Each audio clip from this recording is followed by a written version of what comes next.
Hello, everyone. Good evening and welcome to the Huff stage. I may welcome you to some binding on data, binding on drug checking data. And our next speaker is C30, a practiced, and he will tell us much more about it, about this data stuff and what it has to do with how society works. A warm welcome and a big applause for our speaker. Thank you. Oh, yeah.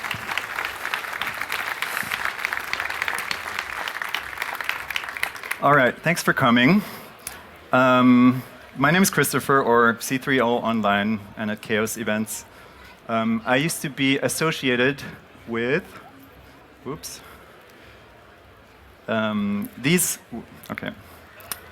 step back.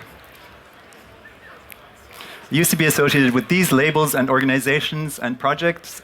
Is there anyone here who used to have a Soup.io account? Anyone? Soup.io? Does anyone? Yes. Ooh, old times. Okay. Anyway, these days I'm associated with these projects, which are mainly focused on queer sexual health and harm reduction in Berlin. And some of the work I will show was produced with Sidekicks Berlin, so I wanted to mention that. First of all, I want to start with a disclaimer. I'm going to talk about psychoactive substances, most of which are illegalized, and I want to make clear that I'm not encouraging the use of psychoactive substances. If you do decide to use them, please practice harm reduction measures. You can please look up information about substances before you do them, for example, on sidekicks.berlin, and make sure you stay aware that drugs aren't a sustainable solution for any kind of problem you might have, even though sometimes they give that impression for a while. So let's talk about drug checking. These cities in Europe offer drug checking services, which is where you can drop off a sample of a substance you have, and they will analyze it for contents, purity, adulterants, anything potentially dangerous or toxic. And since about a year and a half ago, Berlin has also launched a drug checking service, which is amazing. And it took like decades worth of lobbying by some very dedicated people to make this happen. And it was made possible by an agreement in place between the city and the forensic laboratory that does the actual tests, and the police agreed not to bother people when they drop off substances. So it's a great success that we have this, and it's city funded. But in this talk I will mostly use data from Drug Checking Berlin, but also related projects in Germany and Switzerland, Austria and Switzerland. So this is what their website looks like. So how does it work? You drop off your substance and you get an individual result, which you have to pick up by telephone a couple days later. And if the result is in some way concerning, they also do publish public warnings. So a highly dosed pill or a mislabeled substance. But they don't publish unproblematic data. So they don't really have open data in any way. And by just looking at the warnings, of course, we can't tell what percentage, for example, of substances are misdeclared if we don't know the unproblematic results. So that's a little caveat, a little minor drawback, I feel. I feel it should all be open data. So their data are these warnings, and if you click this link, you get this beautiful page of about 75 warnings. And then at the bottom, there's like an archive link for the next, 50 warnings, and it seems to be at random intervals that they copy-paste the warnings into a new page in their content management system. And there's no search function over all the test warnings they've published, for example. And there's a basic filter function, but only within this one page. And it's a 15 megabyte web page, so hopefully you have a good internet connection. So it's not ideal, technically. And if you click one of these warnings, you get this light box where you can scroll down and see the actual results. The issue is, though, that there is no unique link for any warning. So you can't really share them with friends. If you got the same pills as someone and you tested yours, it's not really indexed by Google, so it's not really the best way of publishing this data. Also, the formatting is pretty random. So it's obviously some Word document that's copy-pasted into the content management system.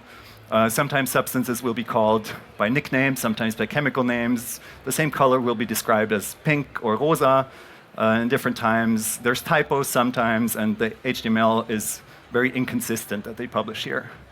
So I wanted to look not just at the warnings, but at aggregate data and see what trends we can find in this data. And so I did what I guess some people in this audience would have done. I wrote a little scraper that parses all the warnings into a database. Very shoddy code, but it does work. And so let's look at what we can learn about current party drug issues from this data. And we're going to start with the one that got the most public attention in the media in Germany over the last year.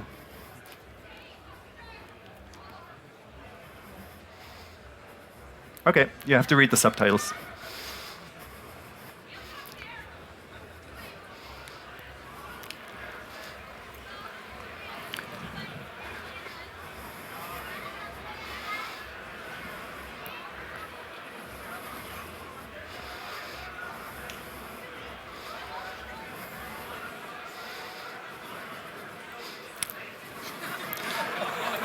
Yeah, I do want to mention right away that the reason there was this much attention were some tragic deaths of young people who apparently, supposedly, took Blue Punisher pills, and I don't want to make light of that at all. But I do want to fact-check the information they just gave us. But before we get into that, can anyone maybe explain what ProSieben was trying to tell us with these icons here? Because I can't figure out the relevancy of this. I don't know. That aside, okay, Blue Punishers. If we look at Berlin's data, we see that Blue Punishers are by far the most tested pill design, ecstasy pill design, of the 300 pills they tested in the year and a half. Now, so it's more than the next 5 combined. That has several reasons, one of them being the media attention and this story being that they're particularly dangerous, so people are more inclined to get them tested. But also before that media hype happened, they were the most tested pill. So they're just also the most prevalent ecstasy pill in Berlin nowadays. So let's make a graph and see what the results, or a histogram, how much active substance, MDMA, was found in these Blue Punisher pills. And then we get this distribution. For reference, like this is a typical dose for one person of MDMA. And so the Blue Punishers generally range between 1 and 2 doses, with the average being about 1.5. But there is an outlier here, and there's a surprisingly large spread. So why is that? I wanted to look not just at the abstract aggregate data, but the actual pills to try to find out why that might be the case. So let's replace this graph with the actual pictures, which they thankfully provide. And if we zoom in, we can tell that there's not one Blue Punisher, there's many Blue Punishers. We can see slightly differing molds used here, so there must be multiple producers. They're all blue-ish. They all show the Punisher logo, which, by the way, is blatant copyright infringement. But yeah, there's at least 5 different molds that I identified here. But what I was very surprised by is that there's no pattern in this data. I was expecting one mold to be highly dosed and the other to be not very highly dosed, but there's no clear pattern here. So next, I compared Berlin's results with the results in Austria and in Switzerland to see if there's any regional differences. So this is the Austrian Blue Punishers. Roughly similar. There's an interesting peak around 200 that Berlin doesn't show. But we have to be aware that this is a very small sample of the many, many, many pills taken every weekend in these cities. This is over a year and a half. So this might be within the statistical error you could expect. But if we look at Switzerland, there's a different distribution. So, I mean, everything's more expensive in Switzerland. I guess they also get more for their money. No, but so this points towards ecstasy pill production being quite local. So not only are there many Blue Punishers, but it varies from region to region. So how can multiple producers create the exact same pill? I mean, of course, they could make their own molds or 3D print them, but it's easier. You can just go to Chinese websites and buy exactly that mold for $40. And if you're familiar with ecstasy pills going around, there's several more in this picture that are familiar.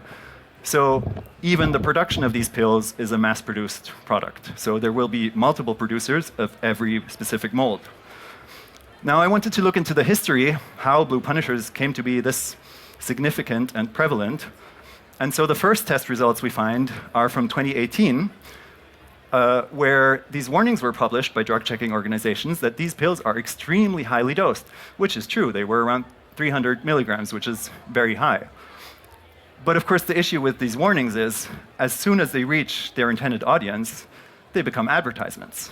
So if you're aware that they're highly dosed, that just means you're getting more for your money, and you can just take less of it, and like you want these pills, so they become sought after and develop a reputation. So that creates a demand for these pills, and then of course someone will fill this demand, so it will create additional supply. Other people will start covering, like ripping off the pill with different production values. So if we look at the graph over time, more and more Blue Punishers got tested every year since then, but the average MDMA content dropped rapidly. So how does this compare to the average MDMA pill or ecstasy pill? So I found two data sets, one from Switzerland and one from the EU in general, from the EU Drugs Agency. And there we can see that, in fact, between 2015 and 2020, there was quite a rapid rise in average MDMA amount in ecstasy pills. But then since then, it's kind of leveled off again, or the peak appears to have been reached. Now, why did that rise happen? We can only speculate. One factor was probably that around the 2010s, a new way of synthesizing MDMA was found that made it cheaper and easier, less smuggling involved or something like that. So more supply is probably one reason, and the other one probably is these drug-checking warnings creating advertisements for particularly highly dosed pills, and then the producers kind of competing with each other because they wanted to have the pill that the warnings are published about, because that made their sales increase.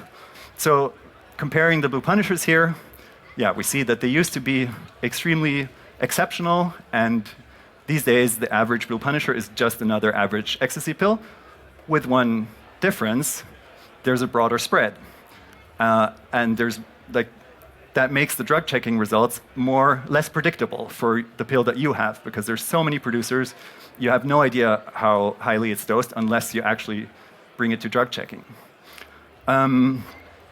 Yeah, and so yeah, they are kind of dangerous in a special way, but not in the way that the media told us. Once I had looked at the Blue Punishers, I wanted to look at all the other pills also. So let's see if this works. Yeah, so I made this little web page where I can explore the data of all the pills. And you can flip them around, and there's these little histograms here of the distribution, how strong they are. And then some interesting patterns emerge. Like for these Netflix pills, you immediately see there's two different molds, different ratios here that you should probably separate in this data. For this Berghain pill, it's interesting because the design suggests local production maybe in Berlin, but they're all over the place. So it must be either multiple producers or producers who are very sloppy and not very consistent with what they do. And then there's others that are more consistent. There's some where there's like one outlier, but if you look closely, you see there's a difference in the mold. This one doesn't have a border. The other ones do. It's a similar case here with these Heineken. One of the outlier is different. So maybe describing pills by just shape and color is not enough. So yeah, the more you scroll down, the less predictable, of course, predictive it becomes. Oh yeah, this one was censored here. But to clean our palate from having seen this pill, we have to scroll further to get to this one. No. All right, back to this. Okay, so what's the harm reduction tip we can derive from this? Avoid the most popular pill designs, because they will be the least predictable. You really have to buy multiple pills and bring one to drug checking if you want to know how strong your Blue Punisher is. And standard ecstasy harm reduction tips apply. Take maximum half a pill and wait at least an hour for it to kick in before you would consider redosing. Okay, next topic. These are cat leaves that are chewed in some cultures in mostly East Africa for their stimulating effects, not unlike coca leaves in South America. And if you synthetically recreate the active ingredient in these leaves, you get cathinones. Those are short-acting stimulants that have been exploding in popularity. They're quite habit-forming, so comparable maybe to cocaine. So over time, most people who get into the habit of taking these substances find themselves losing control over the amount and the frequency of use. But they've become super popular club drugs in Berlin, maybe even the most popular in certain scenes. And to understand how that happened, let's hear from someone, or read the subtitles from someone who supposedly played an important role in popularizing cathinones. This is Dr. Z.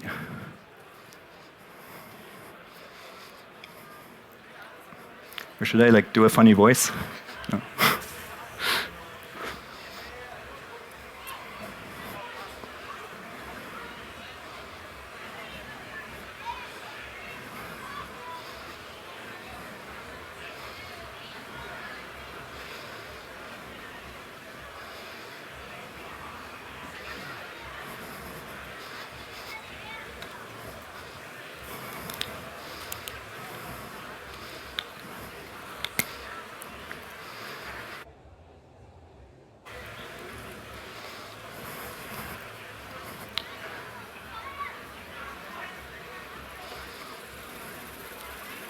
So yeah, that's how we get from the substance cathinone to the family of cathinones, because there's 1,000 little variations you can make to create a new substance that might still be legal somewhere in countries that only ban very specific substances and not whole classes of substances, like, for example, Germany does. So when supposedly he started exporting and selling this as a party drug, was around the time that ecstasy quality was dropping in the UK because the police was very successful in limiting the supply of precursor chemicals before this new way of synthesizing it was discovered. And so people started having bad experiences with ecstasy tablets, and apparently also cocaine quality was pretty low at the time, so that opened the market to some replacement substance, and in came these still legal cathinones disguised as research chemicals or bath salts or plant food, not for human consumption, wink wink. And the most popular of these turned out to be mephedrone. So mephedrone shares some effects from a stimulating substance like amphetamines and a serotonin-releasing substance like MDMA. And it became a popular substance until, of course, it was banned shortly thereafter. Great achievement. So the EU achieved this, and that was the end of it, and no one ever took cathinones again. Whoops, 3-MMC showed up. Just a tiny little adjustment to the molecule, the position of one part of it, but it had notably different effects, and some people preferred that version of it, supposedly less of a come down. So these two variants became very popular on their own, and to this day, dealers in Berlin usually offer both of these, or claim to offer both of these, and they will ask you, do you want the 3 or the 4? But more than any other substance, drug checking data from Berlin shows us that what you get isn't what they claim you get. So up there we have the two substances people think they're getting, and down here is the ever-changing garden variety of random cathinone variations, and this is the distribution between them. So you do get something different if you buy 3-MMC versus mephedrone, but you mostly don't get 3-MMC or mephedrone, which is odd, like that they're so specific about claiming to name the chemical substance, but then it's all a lie. So yeah, this causes many problems. So this is a more traditional visualization of the same data. First of all, most of these replacements are completely unknown when they show up, and there's very little scientific research about them, and even the experience reports, there's not much knowledge, and people aren't even aware what they're taking. So I spent a bunch of time researching among the few papers that I could find that had tested these substances, and among user experience reports to kind of fill out this graph of how these substances differ, also in their potency. And that's one of the dangers, that they have different potency. So in one case, if it's less potent, you might not feel enough that you're expecting to feel. But then also if you dose more to compensate for that, to try to achieve that effect, there's a higher risk of side effects that might show up. And on the other hand, if you take a substance that's way more potent, of course you might overdose. And that's especially a risk with NEP, which is N-ethylpentadrone, or monkey dust, MDPHP or alpha-PHIP, which are way more powerful cathinones and which have the property of causing anxiety and maybe even psychotic episodes if you overdose them. So this would be a very problematic mix-up. But even for the ones that are dosed similarly, we don't know much about their long-term effects, their toxicity. There's this one paper that found like serious risk to humans maybe from this very popular replacement for CMC. When I emailed the researcher, he told me that actually the mice he tested it on died when he gave them enough of it, but the paper didn't want to include, the European journal didn't want to include that because out of concerns for animal welfare. So, weird note.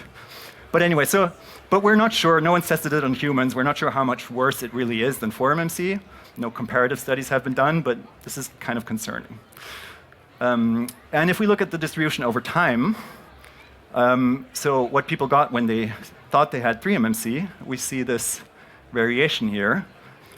This is based on very little data, so every month is just a few tests, but still we can see a rough trend that it used to be mostly this replacement substance 3-CMC, and then something changed and a new substance appeared, 2-MMC, that kind of replaced it. Partially the original kind of came back.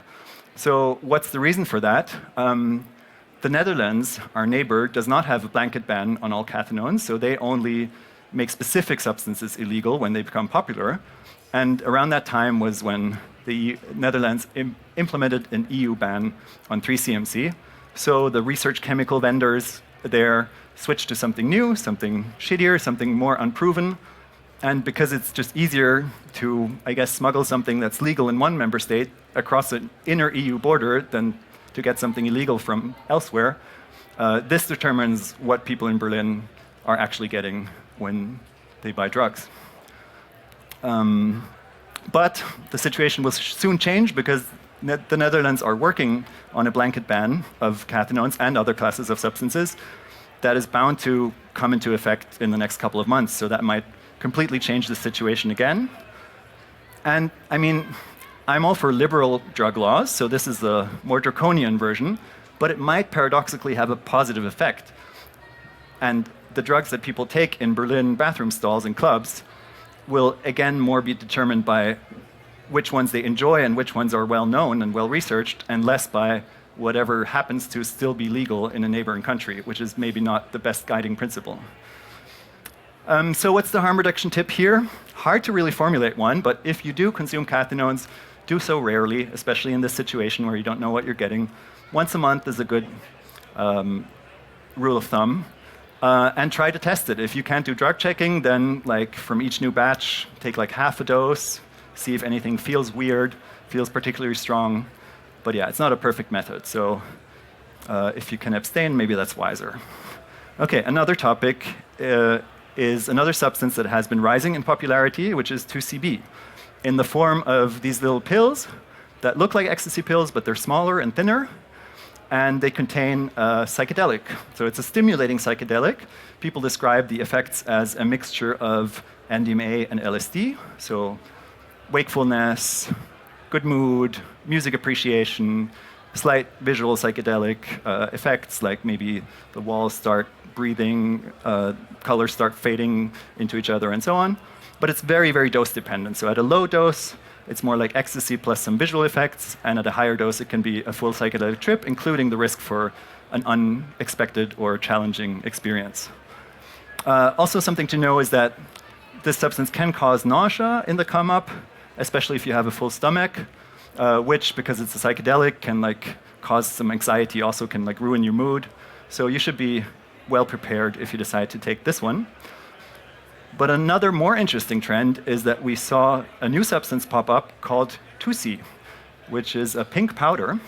This came from South America, but has recently showed up in Europe as well. It's called 2C or 2CB, so clearly a reference to the substance we just discussed. But then it's also called pink cocaine, which makes no sense whatsoever. It's a very different substance with a very different effect. So the only thing we really know about 2C before we look into drug checking data is it's powder and it's pink. Surprise what you're actually getting. They don't tell you what the active substance might be. So it turns out to be a random mix of different things. Most of all, it's going to be a mixture of ketamine and MDMA. And then there's a slight chance that there might be some 2CB in there, probably some caffeine, maybe some other stimulants, cocaine, 3-MMC, something like that. But it varies extremely widely. This is not very popular in Europe yet, so this is only based on like 30 tests. But yeah, the average composition is like, if there's some 2CB, then it's a tiny amount, but it's also quite a potent substance, so maybe that's okay. But yeah, it just varies extremely widely and is unpredictable what you're going to get if you buy this pink powder, except that it's pink and a powder. One media report that I found a bit curious was, although it's kind of tragic again, but when this member of the boy band One Direction recently passed away, apparently they found that substance in his blood. I don't know, the food coloring, or like what did they find? It's unclear and can't be very accurate. So the harm reduction tip here is maybe avoid random drug blends that are marketed by color. Like, maybe it's just not the best idea. Good business strategy if you're in that business, but as a consumer, don't do that. If you do want to mix drugs, and specifically ketamine and MDMA is quite a popular combination, do look up beforehand potential interactions and be aware that it just generally increases your risk. For example, different durations of action, and yeah, a bit more difficult to predict if you're taking multiple substances at the same time. Okay, I got one more for you. This is Tingle from Zelda. And this is Tingle as a 2CB pill. Isn't that satisfying? I found the actual illustration that they must have used. I think it's like it's being turned to stone. Okay, anyway, that's not the point. The point is that on the back, this pill contains a label. It tells you that it's 20 milligrams. That's very convenient. Let's look at the drug checking data. So the common pattern when a pill includes a supposed dosage is that it contains way less.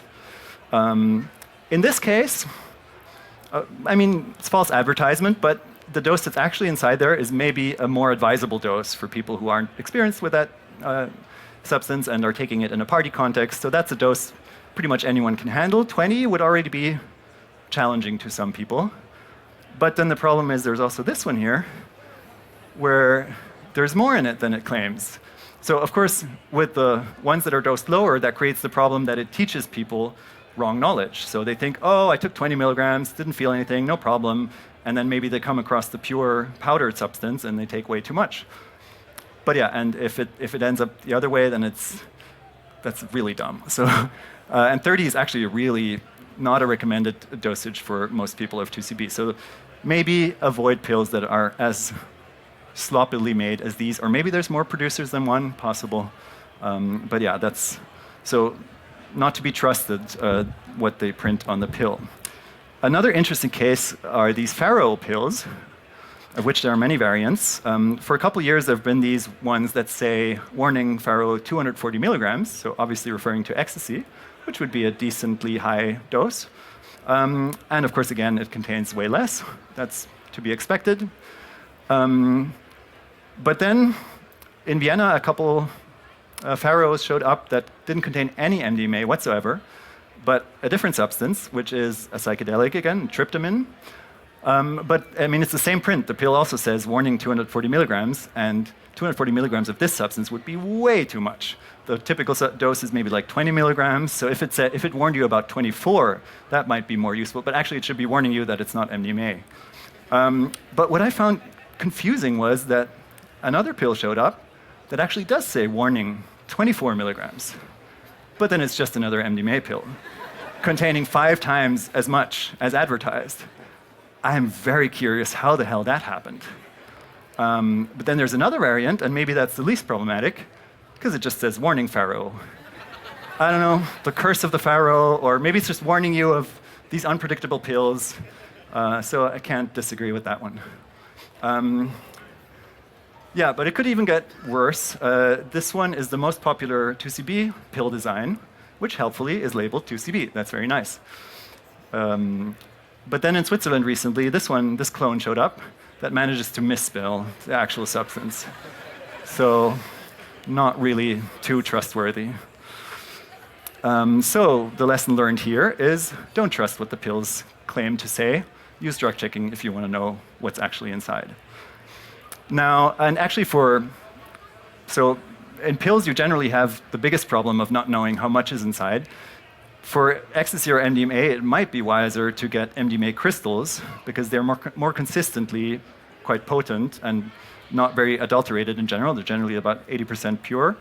And then that's more predictable if you want to hit a certain dose.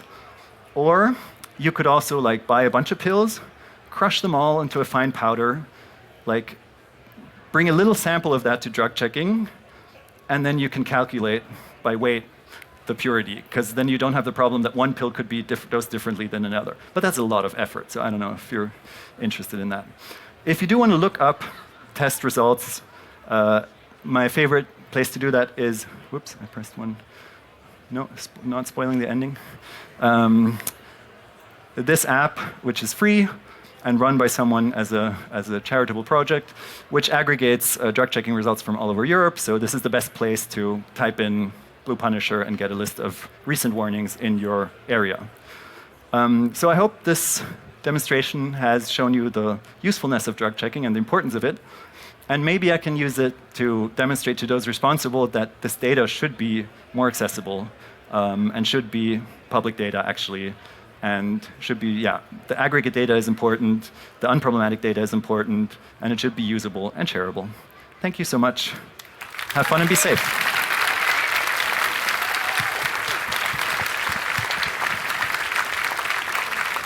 Okay, wow, that was a rabbit hole. I have questions. No. I leave that up to you because I'm sure you have some. Yes, I see one there, one there, one there, one there. Whoa. Okay. My other herald is coming to you. The first races were here. Thank you. Hi. Did you do any analysis on ketamine purity or anything like this? No. The challenge there really is that the unproblematic results aren't published, so I don't know the purity of the substances of the samples that only contain ketamine, and ketamine is generally not very adulterated, so there's not many warnings published. So I don't know that data. I can try to request it. Actually, what someone should do is send a Freedom of Information request to the Berlin's Municipal Forensic Lab, which does the actual testing, because that should be subject to Freedom of Information requests, and then we could answer your question. Until then, I'm sorry. Okay, next.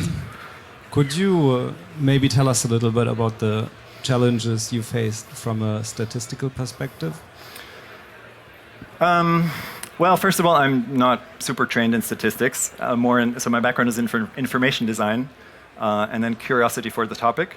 So I'd actually be super interested in people's feedback. I think the dodgiest graph that I showed was the average composition of 2C, because that's such a variation. I don't know if displaying that in a pie chart is a legit way. I think the main challenge also from a statistical point of view is really that, I mean, I'm happy about this data, but it really is a tiny, tiny, tiny sample, and it's not a representative sample either, because there will be bias in which samples people bring to drug checking, which types of people bring their samples to drug checking, and it's just, yeah, everything they tested in a year and a half is probably consumed back in a weekend. So it's kind of questionable what consistent trends we can read from this data, I think is my... But yeah, I think it's at least great to have it around, and I wish there was more of it. Hi, thank you first for the amazing talk. I have like two tiny questions. First of all, the website you showed with the actual composition, is that available publicly? Or is it just a local one? I mean, it's a URL on the internet. I wasn't quite sure, so I'm in touch with the people behind in the drug checking team. By the way, there's also a version for 2CB. I don't think I have good internet right now. So yeah, I was slightly concerned that they might not like me doing this, and that would harm my chances of getting my data requests answered. But yeah, you can visit that website. Okay. And the second one is the graph you showed of I think it was the composition of the Blue Punisher pill. and all the other ecstasy pills, it had its peak on 2020, and my first thought was maybe the amount was impacted by the pandemic, because in 2021 the whole city of Berlin was closed, so that would definitely impact the amount of pills tested or produced. Very possible that somehow disrupted the market and caused kind of a reset, but it hasn't really been growing since then. So I don't know. Maybe it's just like a natural ceiling was reached and it wasn't worth making them, because the price has been very stable of ecstasy tablets. So maybe it just wasn't worth putting more and more in it. That would be my theory. Yeah. I have a quick question. So if I got it right, all your data is based on the warnings that have been released? Generally, yes. Partially, for example, when I showed what's really in 3MMC and 4MMC, that's because I sent them an email and was like, hey, can you please give me the results that didn't cause a warning so that I know the total. Can you put the microphone back real quick?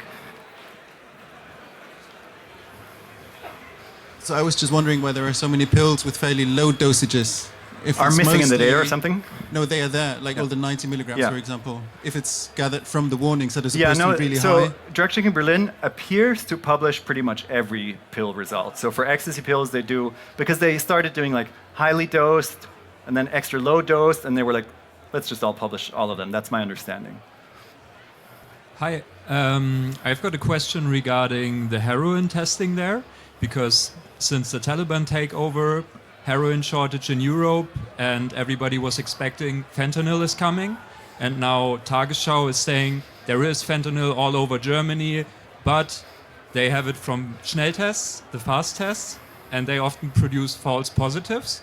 So if my hypothesis is true, it's false positives, then there shouldn't be positives for fentanyl in the heroin testing. Are there?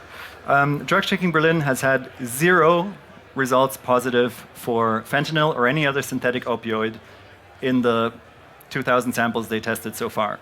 So fentanyl has not arrived in the party drug supply in Berlin. They don't test heroin a lot. It does happen, but it's like rare compared to ecstasy tablets. Just different group of people and different, like, people who use heroin apparently less motivated to drop something off, wait a couple days, call for the results. I'm aware of these rapid tests that did show some positive results among hundreds done, and in Berlin there were very few. Of course, fentanyl is around in the form of like pain patches that people cut open, and maybe that's how these results were created. But it doesn't, even for heroin, it doesn't seem that there's a contamination or adulteration issue right now. That might change, as you said. There's this fear, heroin supply being cut off. Apparently, it's not noticeable so far, and also this is hard to predict. I mean, yes, the Taliban curtailed poppy production in Afghanistan, but now Myanmar is producing more heroin. Like, someone will step in if there's the capacity, and whether and when fentanyl will show up in Europe is unclear.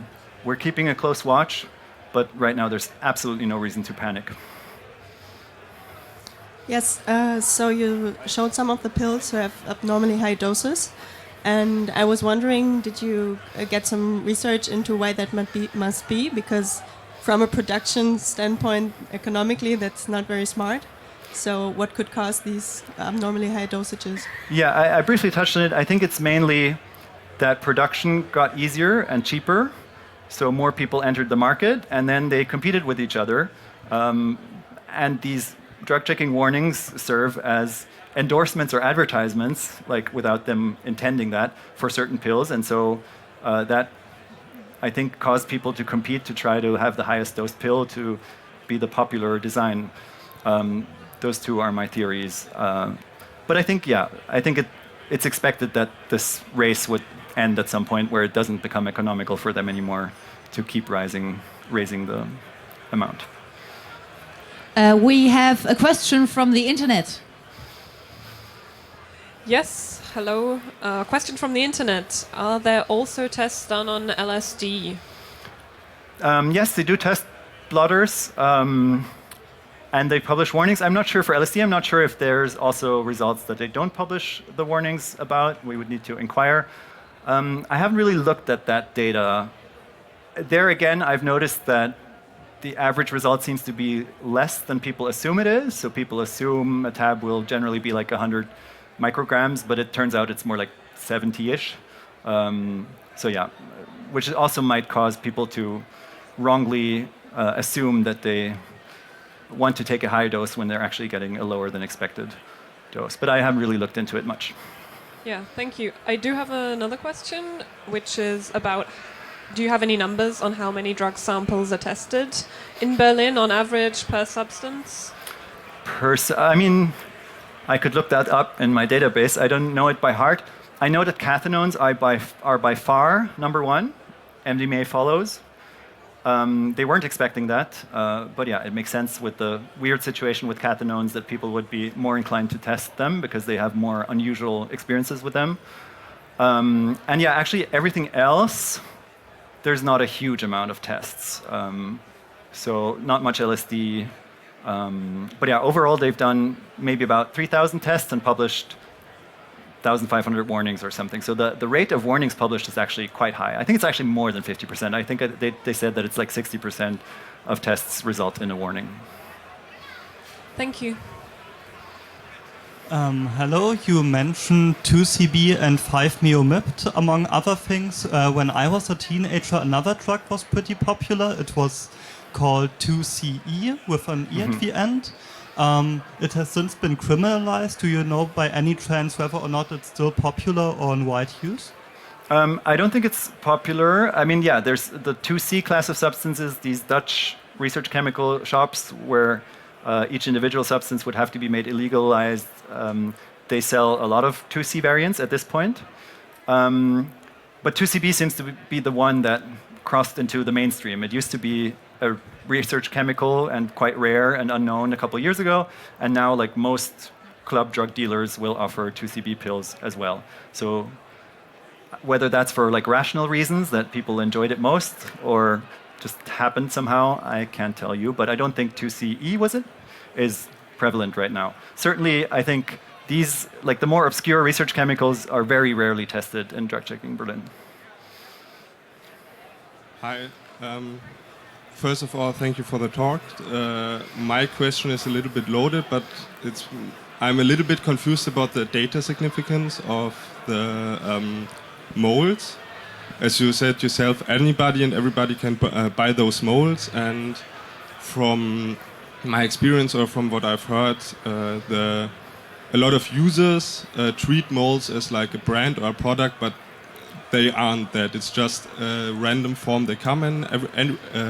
Anything can be in there, and I was wondering what your outlook on that is, because I understand that from the testing perspective, that is a natural way to differentiate between or categorize the products, but it seems like a really flawed outlook on the analysis from the start. Yeah, I mean, I would agree that like the way the media reported on it was certainly completely wrong, as if it's like one specific product. So you're asking whether it even makes sense to use that as a default grouping when analyzing the pills. I mean, I think in this case, that's where my analysis started. So the press said there's a blue Punisher and it's dangerous, and I wanted to look into that. I do think for the rarer ones, it becomes more predictive, the data. But you're absolutely right. For example, from batch to batch, the same producer with the same mold and the same color can have a completely different potency because they just don't have high standards of production, and they're just mixing stuff together and not probably doing drug checking themselves on their products. Yeah, if it's even, yeah. And one thing is ordering a mold from China, but of course you can just get one pill and make an imprint and start producing your own.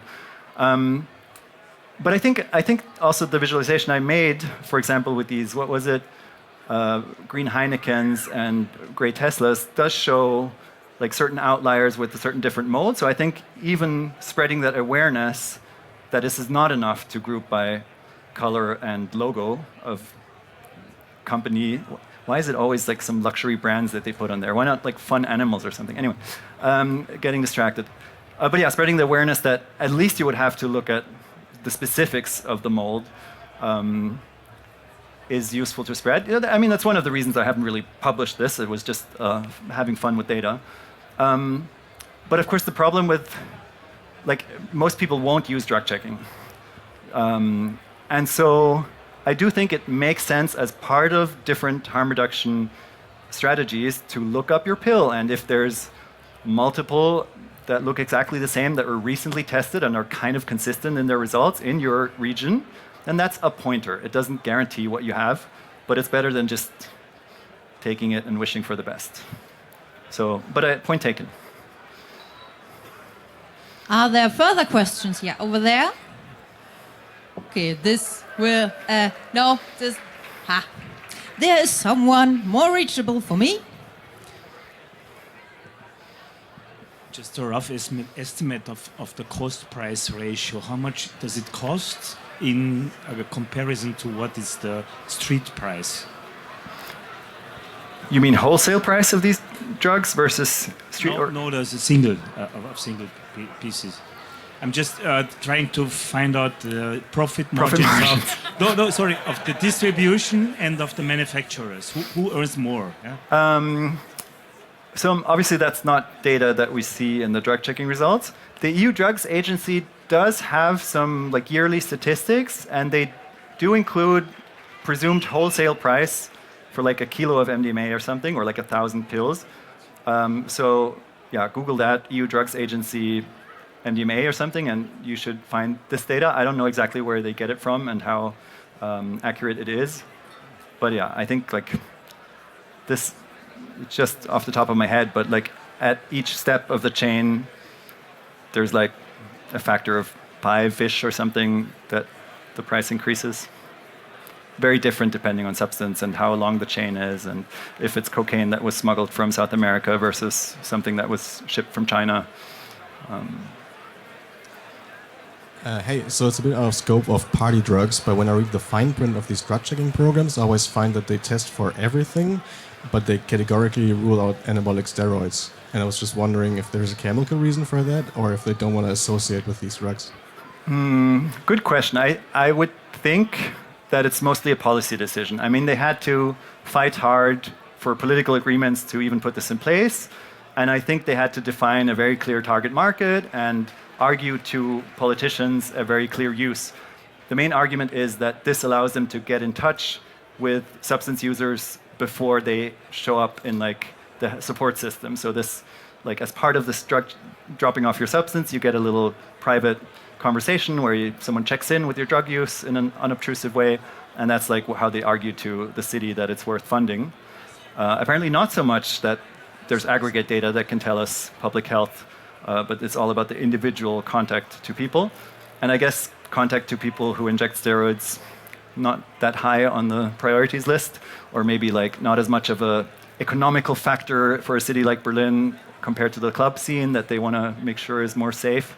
Can only speculate for the reasons, but yeah, they also have very little capacity actually. Although the bottleneck is this like counseling talk and not the actual chemical testing facilities, but they want to always include that, so they can only accept a bunch of samples per week, and so I think they want to limit the group of people who come and this type of substances you can test. So you can't test medication, you can't test, there's a bunch of, you can't even test weed unless you expect a synthetic cannabinoid. I don't know how you would argue that suspicion, but yeah, it's very, very narrow what they test and what they don't test. Are there more questions in the audience? So, oh yeah, in the middle. Perfect. Hey, thank you for the talk. I just have a little question. What do you think is the variance on the drug dose in the same batch of drugs? Do you think it's like pretty narrow, or is the variance even within the same batch pretty high? That's an excellent question that came to my mind also when I was looking at these results. And I actually suggested to someone at Drug Checking Berlin, like, don't you want to like test 10 pills from the same batch at the same time and see what the variance is? The answer was like, they think that the customs should do that because they find big batches of pills and they're in the best position to do that, so they don't see that as their mission. I would be highly interested. I mean, you could just do it. You could buy 10 pills and then go to drug checking a couple times because they only allow 2 samples per drop-off would be interesting data. I think the variation between batches, like even same producer, same mold, different week, will be higher than between individual pills. I don't think there's a ton of like this, what do they call it, chocolate chip effect, where like one corner of the mixture has much more than the other one. I would expect between batches to be more variation, but unanswered question at this point. Do you have insights in whether or not authorities do testing when, for example, on some borders they find millions of pills? That would be the best point where to check like Yes. big batches. Yeah, so for sure, anything that causes, like creates a criminal case, they need to specifically know which substance.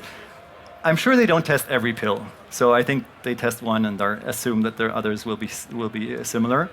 But yeah, that's the forensic lab of the city that does these tests, also does tests for the police in such cases, or for the health service if there's like a death and they have to find out which substance is found in a body.